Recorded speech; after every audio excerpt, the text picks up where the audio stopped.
Okay, I'm here with Arlene Blencowe. She fights Dayana Silva this Friday on Bellator. Talk to me just generally about how you feel coming into this one. I'm super excited. I've been hungry to get back in the cage ever since my last fight last year with Cris. Yeah, keen to get back in there and right some wrongs from that fight, and yeah, just put on a show this Friday. It's only Dayana Silva's second fight in Bellator. So looking back at her first fight against Julia Budd, what were your thoughts on her in that fight? Because that was a close fight against the former champion.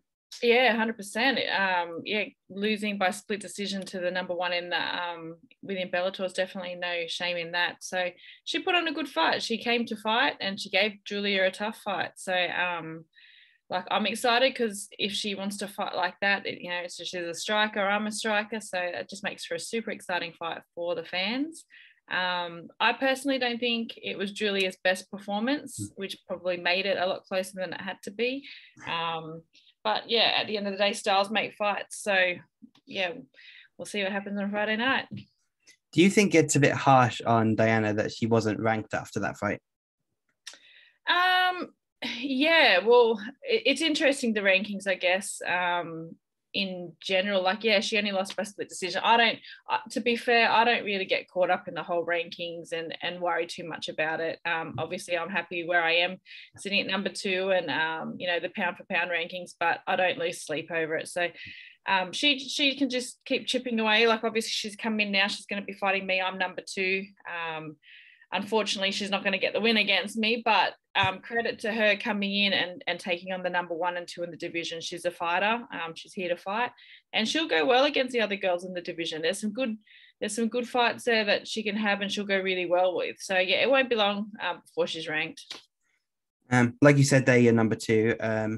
What do you think a win in this fight does for you? And is the goal to try and get back in there with Cris as quick as possible now?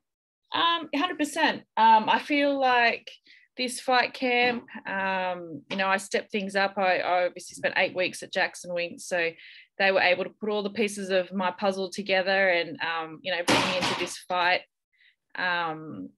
Super ready, super confident, put all my skills together. So I want to showcase on Friday night what I've got.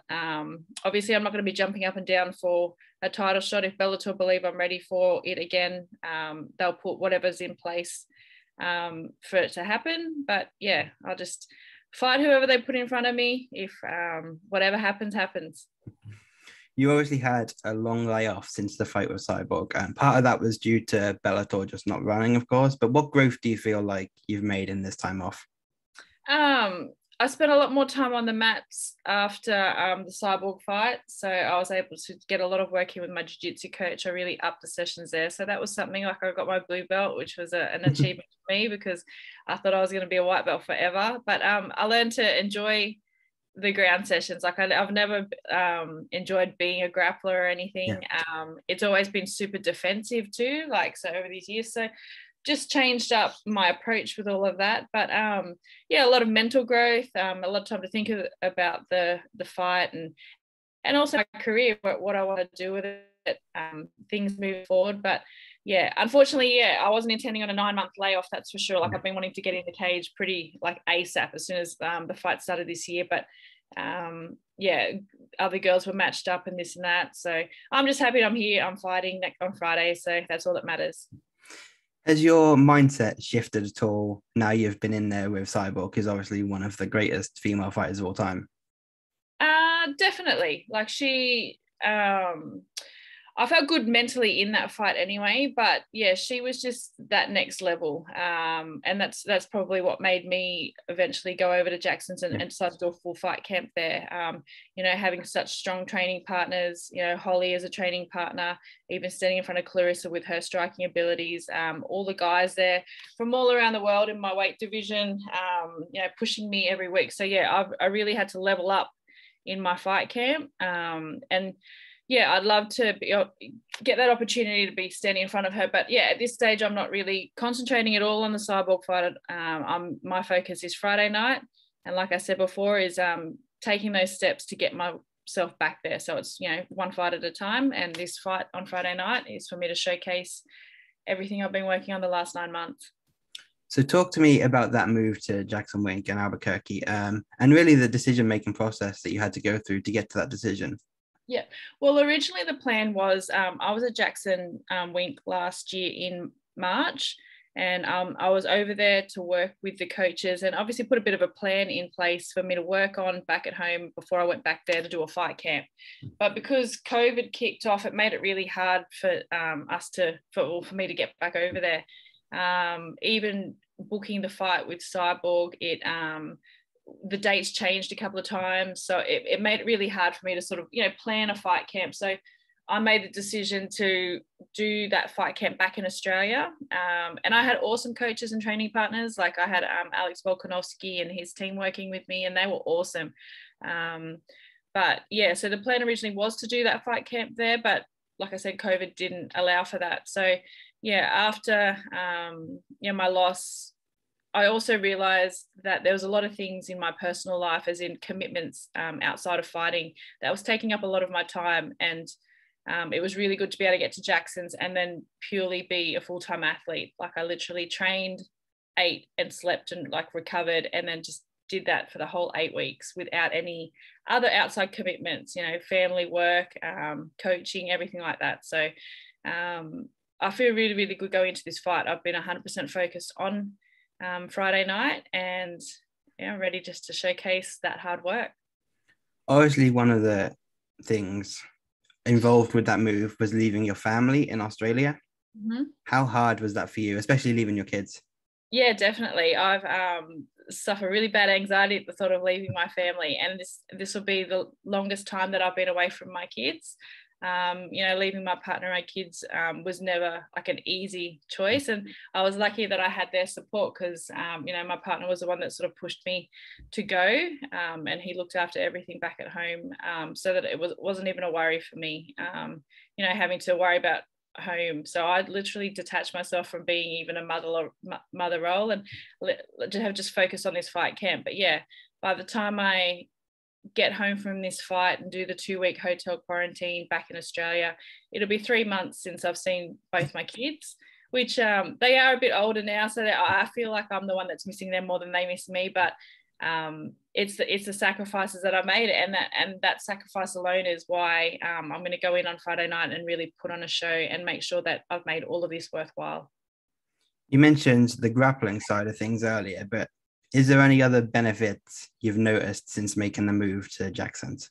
Oh, 100%.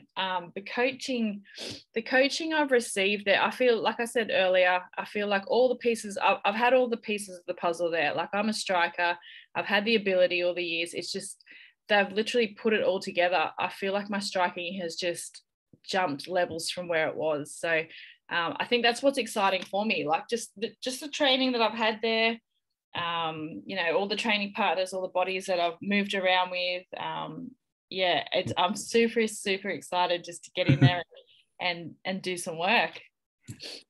Obviously, I mentioned Cyborg earlier as one of the greatest female fighters of all time.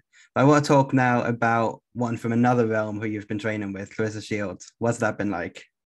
Oh man, she's an awesome chick. And you know what? Her fight was, we were so excited for her because she just showcased how much of a fighter she was. Like she was put in horrible positions in that fight and she just didn't quit. And the fact that she came back in that third round, it was really cool to train with her, and she's a very respectful woman. She was appreciative, and she took on all the advice. Obviously, I came from a boxing background and transitioned to MMA. Holly is the most well-renowned fighter to have done that. Like she came from being a world champion boxer and won the UFC world title. So, Clarissa took on our advice and she was open with us and stuff like that. So we were super proud to see her win her fight the way she did. You kind of stole my next question from me there. Obviously, we've got yourself, Holly, and now Clarissa, who have all made that transition. That must be that's a pretty fun group to have around, right? Especially given that in common as well. Yeah, for sure. Super cool chicks. Holly is a phenomenal person and athlete, and so is Clarissa. So to even be around them and just yeah, sharing stories and sharing laughs and this and that. Like it was a really cool fight camp. There's other girls at Jackson Wink too, up and comers that are coming through, and then obviously all the guys and stuff like that. Like it was a really good camp to be pushed the way I was, but yeah, the friendships that I made too, and obviously the coaching as well. Like I mean, on Friday night, I've got the two most accomplished MMA coaches in history in my corner. Like I'm so grateful that I'll be flying over here tomorrow, and yeah, like I obviously want to do this to make myself proud, make my family proud, make everyone proud, but I'm there to make those two proud as well for the belief that they've got in me as a fighter and the fact that they're coming over and will be here to support me. So talk a little bit about when you first made that transition from boxing to MMA. What was that like for you? Horrible. So originally I started like my MMA training, like wrestling and jiu-jitsu, just as a bit of like give myself something different to train, with no intention on fighting. I was just like, I'll mix up my training because boxing training gets a bit repetitive. You've got your running, your skipping, shadow boxing, bag work, pad work. Like it's not much else to it. So yeah, we just mix things up. And at that stage, my style of boxing was I was like a distance fighter. I didn't like fighting in close. I didn't like phone booth fighting. I didn't like wrestling or grudge matches. So the whole wrestling component was horrible, and I didn't like it. And it literally, I was only saying this the other day, it wasn't until after I'd even been signed to Bellator that I actually really appreciated wrestling sessions. And like one of my rules now is like you never skip wrestling session, it's the go-to. But now my next rule is you never skip jiu-jitsu session either. So like it's taken a little bit to get used to it. I mean, at the end of the day, I'm a striker. I love punching people in the face, but I've got an appreciation for, you know, all of mixed martial arts now. Do you still have ambitions to box again, or is the door closed on that now? It's funny how many times I'm getting asked for this. No, I'm definitely keen to box. I just had to, like, Bellator, MMA, it's a full-on sport. Like, there's not enough hours in a week to even feel like you're grasping everything. Like, you could just train, and you're still always learning. But I definitely feel like there's a lot of movement in female boxing at the moment, and I definitely want to make my presence known. But yeah, we'll just see what happens after this fight. But yeah, if opportunities arise and people are watching this and they think of my name, then definitely give me a shout out, and I could possibly be there. You've talked in the past about when you were growing up, you didn't really have the opportunities in sports that you would have liked, both in footy and fighting. Yep. Talk a little bit about that, and really how do you feel that's shifted now? Because obviously we have really high level women's fighting, as you say, and like things like the Women's Rugby World Cup is huge in Australia now. Yeah, I feel like this generation of young girls growing up and like the future ones are just in such a good place. Like even for me, like I've been told that I'm sort of like one of the pioneers of, you know, female fighting in Australia. And when I sort of look back, I just think even my journey, I've been doing this for 12 years now. And when I first started, there was only a handful of girls doing it, and we all had to fight each other several times over. And, you know, even being on the mats and in the gym, like quite often I was the only female, you know, training, and I was always having to train with guys. Whereas now, at any given time, there's a couple of girls on the mats, and you know, females are starting to headline cards and put on shows that are like, and fights that are even more impressive than the guys. And it's not even just in fighting, like it's in other sports too. So you know, I know there's a really big conversation at the moment about you know, the money that female boxers make in comparison to the men. Like, you know, Clarissa, for example, she's, you know, the undisputed world champion. She has all the titles within 3 weight divisions, yet she hasn't earned, you know, anywhere near as much money as the men who have all of those credentials. And that's the reason why she's come over to MMA, because in MMA, we are getting paid a lot better than what these other sports are. So yeah, I definitely think that there's something there that still needs to be worked on. But I mean, for the females at the moment, like if we just keep plodding along and showcasing our like abilities, it'll happen eventually. So, you know, if not in this generation, I know that we're setting it up for the future generations. It's funny how that works, really, isn't it? Because as a whole, boxing pay is higher than MMA. Oh, I know. But then with the females, it's the pay for females in MMA is more empowered than males than boxing by a long way. Yeah. Well, that's it. I mean, like, as Clarissa said, I mean, by all rights, she should be a millionaire, a multi-millionaire. I mean, you look at Canelo, Mayweather, all of those, like Clarissa's done what like these guys have done. And if anything, she's actually probably a better spokesperson for the sport. Even her story, where she's come from and everything like that. She's a 2-time gold medal Olympian as well. So she has done everything. But you know what? It'll get there. She's making the right case, making the right cases, getting a point across. So someone will listen. I think Heather Hardy has been pretty outspoken about that as well, hasn't she? Yeah. Well, that's it. She's even turned down fight, refused to fight because it's not worth a while. So, she's another one who was successful in boxing, who made that jump to MMA as well.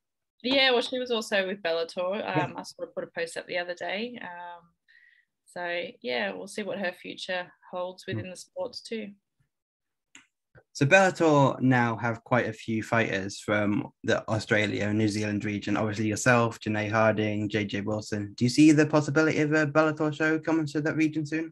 Oh, well, the plan was to win the world title, and then 100% I would have been pushing. Just like, Arlene McFarlane, she took the show to Hawaii once she won it. So yeah, the plan was always to, get that show to Australia. But I mean, just because I don't have the title doesn't mean it can't happen. Obviously COVID makes things a little bit hard at the moment. I mean, God, people are lucky to be able to travel, let alone bring fight shows across the Pacific. But we'll see. It'll be something that I'll hopefully get to experience within my career while I'm still active fighting. But I'd still like to think that I'll be a big part of Bellator once my career is finished, and that'll be something that I'll be pushing for, because it would be awesome for Bellator to get to Australia. Another fighter that is reportedly currently a free agent is Megan Anderson. Would you like to see her come and join the division? And what would that mean both for the division and for Bellator's growth in Australia, do you think? Yeah, well, it's interesting. Everyone's sort of waiting to see what she does. Megan's actually the only female featherweight in Australia that we didn't cross paths on the local scene. So, I fought Janae. There was other featherweights that we fought on the local scene in Australia. So yeah, that could make for an interesting fight. Obviously, no one really wants to see an Australian versus Australian on a Bellator show. There's plenty of other girls to fight, but at the end of the day, we would fight each other if we were matched. So it'll be interesting to see what her moves are. Like, I don't know whether or not the UFC is still looking at her. I mean, obviously there's PFL, but I mean, if she's serious about fighting, there's definitely a lot of girls on the roster to fight. And, she hasn't fought Cyborg. That's a fight that she missed out on in the UFC. So, I know where I'd be wanting to go if I was in her position. But, I guess we'll see.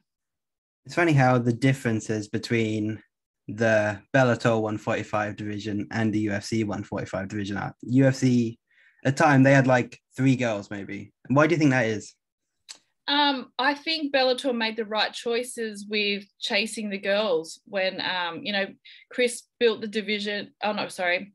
Cris built the UFC division, but Bellator already had the 145. So, they had already signed like all the girls. So they just made the right choices early on, believed in the division and backed it. And then obviously with Cyborg leaving the UFC, they just cemented the 145 division within Bellator.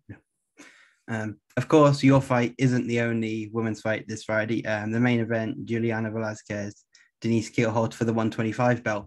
Denise is someone who made a similar transition to you, albeit from kickboxing. Just give me your thoughts on her and how you see that fight going.